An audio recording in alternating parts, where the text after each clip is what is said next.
Hello and welcome to The Average Dad, the podcast where I dive deep into the roller coaster ride of modern dadhood, the Dad Ramblings.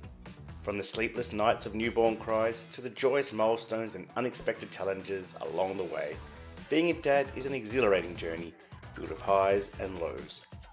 In each episode, I'll explore the joys, fears, and pressures that come with the territory of fatherhood in today's fast-paced world across many topics. Join me as I share some personal stories, non-expert insights, and candid conversations about navigating the responsibilities, expectations, and pressures of being a dad.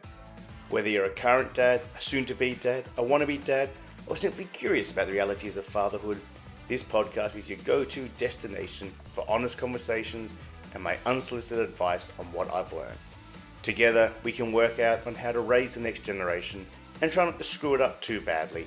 So grab a seat, pour yourself a cup of coffee, or maybe something stronger, and let's embark on this wild ride together. Welcome to the tribe of dads, unfiltered, unapologetic, and utterly authentic.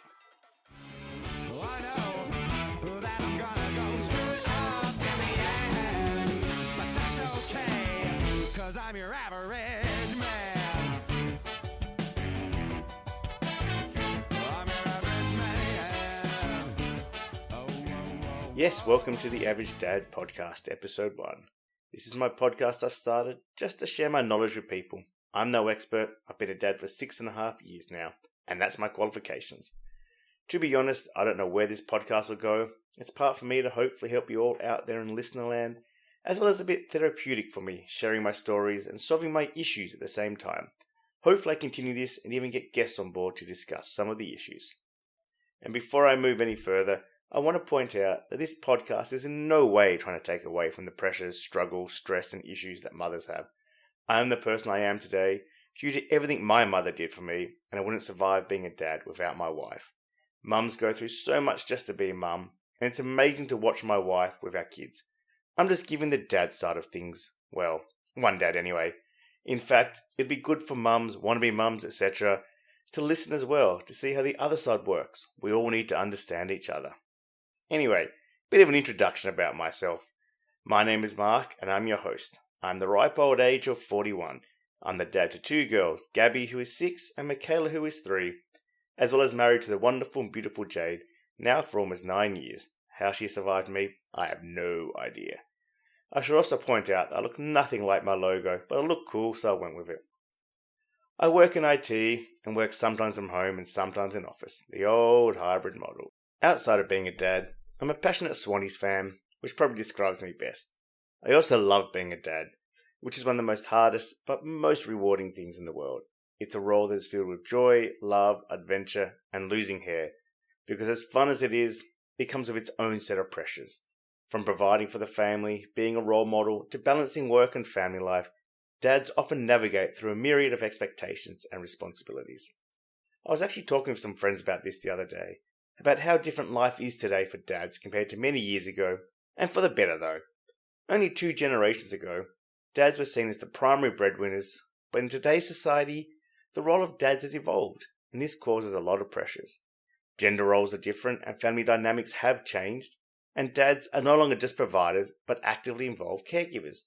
There used to be a joke in my family when the mothers was away, that the dad was babysitting the kids. But very quickly I learned to hate this term. I was never babysitting, I was being a dad, being a partner, being a parent. I love being involved in raising my kids, in helping around the house, doing my jobs. But on top of this, there's still so much stereotype around what the father is meant to do. Of course, I say this, but then acknowledge that in my family, I am the main breadwinner. But my wife works as much, probably more than I do, so we have the juggling to do. So how do I juggle it all? With great difficulty, but I and we find a way. I try to be there for my kids, and not bring them into my personal issues, but that can be very hard at times. If I have a bad day at work, sometimes they bear the brunt of it, which makes me feel bad after. I might be short with them, but then realise after, it's not their fault. I mean, kids, they pick up on so much. I remember when my oldest was maybe 1 year old. She couldn't talk, but she could react, smile and cry. If I had a bad day, I'd come home, and it would be in my vibe. I'd pick her up, and immediately her whole demeanour would change. Kids can do that. It's something I'm still learning after all these years, how to compartmentalise myself. But we all have commitments, work, personal commitments, even having a social life. And we have pressures for all of them. I try to be there with them, in the moment. But it can be so hard at times. I may ignore them, or push or snap at them. I've noticed myself doing this more often. So then I think to myself, I'll have to stop doing that. But then it happens again. It's such a vicious circle. I'll give you a story though about when I reached my turning point. It happened a few weeks ago. I had to take a big breath after. They were tired and being annoying as they can. We then had to go as I had to drop them off at school and be back in time for work. My 3-year-old was having such a tantrum and refused to get in her car seat. I was trying, I was lifting, I was pushing, but I didn't want to hurt her. I started getting angry, and rather than doing the adult thing and realize she's only 3, I just started getting stressed about work, thinking about everything else, not about what was wrong with her, what she was thinking. I was thinking about me being late. And so I did the one thing I regret doing. I yelled at her in her face to get in the seat. And as soon as I did that, I stopped and almost cried. I was so mad at myself. She was so upset, and I didn't know what to do. So I did all that I could do. I stepped away. I took some big breaths. I, tried to even do some meditation. I am not someone for meditation. My 6-year-old, she did the big sister thing and gave her a big hug. And while I was taking big breaths, I watched them and just thought, I can't anymore. I have to really compartmentalize and cannot let them be the brunt. Finally, after some nice hugs from me and both of us calming down, I got her in the car. But all day I felt terrible. I'd done one of the things I'd never wanted to do. I'd made my own daughter scared of me. Luckily, young kids, they have unconditional love and short memories. Because later that day we were playing and having fun and smiles, and she was sitting on my back, making me be her car and a horsey, and all has been good since then. But it was not a fun day for me. Even now I can picture her face, and I just cringe at myself for losing like that. And this is what I think being a father is. Trying to protect your kids, make them happy, while try not to lose it yourself, and more importantly, not to lose yourself. One of the biggest mistakes I've seen from people I know, and even myself to a little bit, is that people make their whole life and whole self-image and define themselves around being a parent.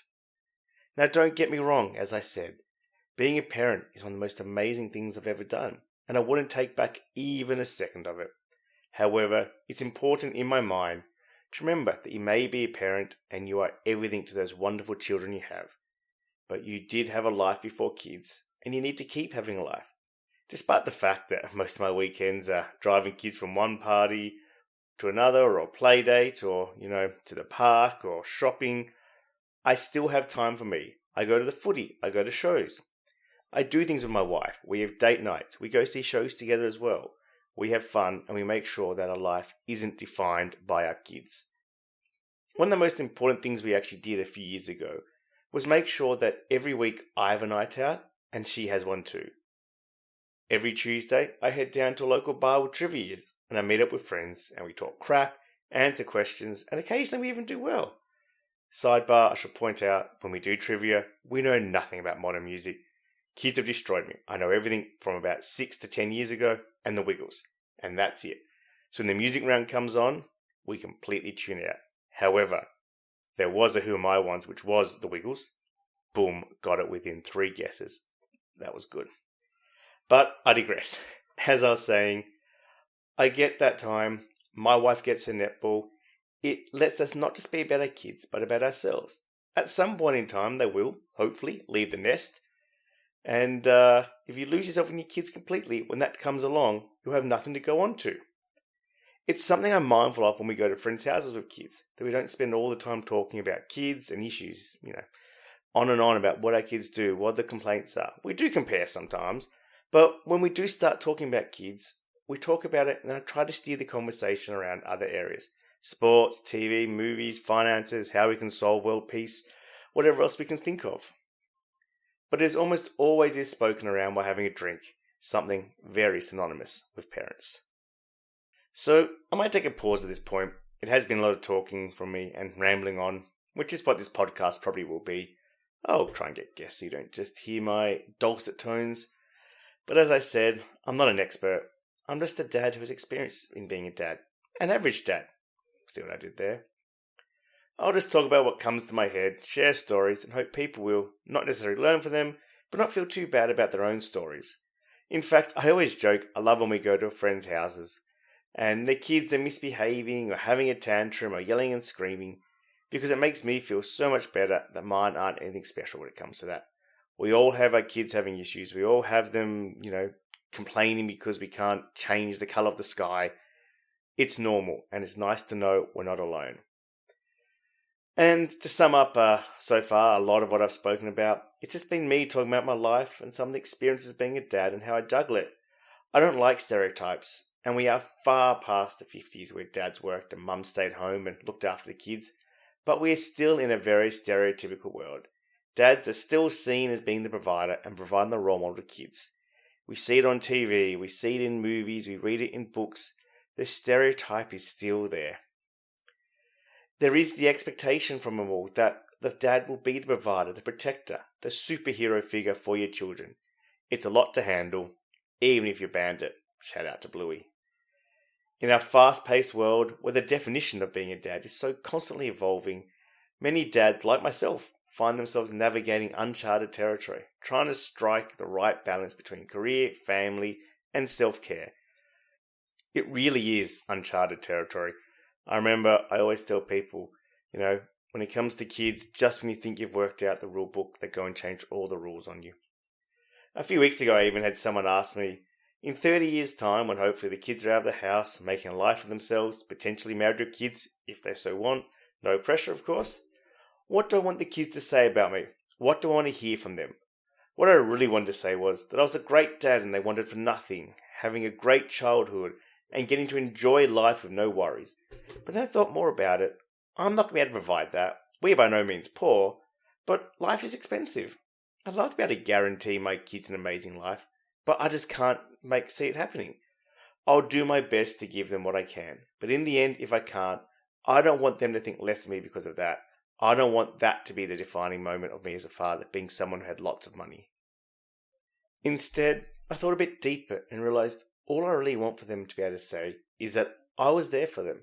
When they were sick, I was there. When they hurt themselves, I was there. They were never afraid to come to me for advice, to tell me something had happened, or to be afraid of repercussions. I want them to know that they can be honest around me, and I won't judge. Instead, I'll be there to pick them up, dust them off, and help them along the next step of advice and adventure. In the end, I want them to know that I was a dad that loved them more than anything else in this world, and I'd do anything I could for them. Often my 6-year-old asks me to promise, pinky promise, that we can do things or I'll get something for her. I realise my answer is now, I can't promise I'll do that, but I promise that I'll try my best to do it for her. And that's what I want my legacy of my kids to be, that I did my best for them. I may not succeed at doing everything they want, but I want them to know that I always did my best to try and achieve everything I could for them. I remember a few years ago, one of the best things my daughter ever said to me was, when I asked if I was a cool daddy, she responded, "No, you're not a cool daddy, you're a good daddy." And that is my legacy. And on that note, I think I've rambled enough on my first episode for you.